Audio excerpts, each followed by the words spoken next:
ပန်းစည်းလေးရဲ့အယုတ်ရဲ့တောက်ကြည့်ပေါ့နော်ဒီပုံလေးအဲ့ပုံလေးပေးခိုင်းတာပါနော်မပြောထားဘူးပေါ့နော်မောင်လေးတီးရောတီးလားအဲ့နာမည်မကြားဘူးလား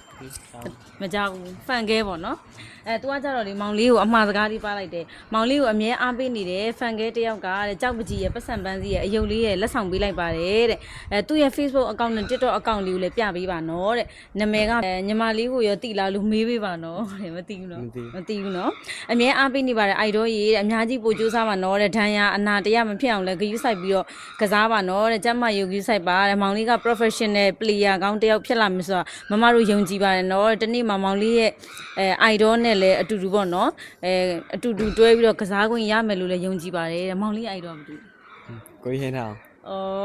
ဟုတ်ကဲ့ပါအခုတော့ဝေးကနေပဲအားပေးနေပါတယ်နော်တဲ့နောက်ဆိုလို့ရှိရင်မောင်လေးကန်တဲ့ပွဲတိုင်းကိုလာပြီးတော့အားပေးနိုင်အောင်ကြိုးစားနေပါတယ်တဲ့မမရဲ့ ACC လေးကိုလည်းမှတ်ထားပေးနော်တဲ့သူ့ရဲ့ Facebook account နဲ့ TikTok ပုံလေးကို post ကတ်ထဲမှာထည့်ထားတယ်တဲ့နော်အဲ့လောက်ထိကိုအားပေးတာ post ကတ်ထဲမှာသူတို့ရဲ့ account လေးကိုထည့်ထားပေးပါတယ်တဲ့မမကိုစာလေးလည်းပြန်ပေးပါနော်မောင်လေးတဲ့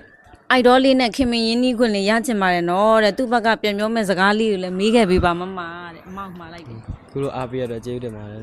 နောက်လည်းဒီထက်အများကြီးပို့ကြိုးစားပါမယ်ဟုတ်ကဲ့ပါမောင်လေးဟုတ်သူရဲ့ TikTok account နဲ့ Facebook account လေးလည်းလက်ခံလိုက်နော် post ကတ်လေးမှာတစ်ခါတည်းထည့်ပေးနော်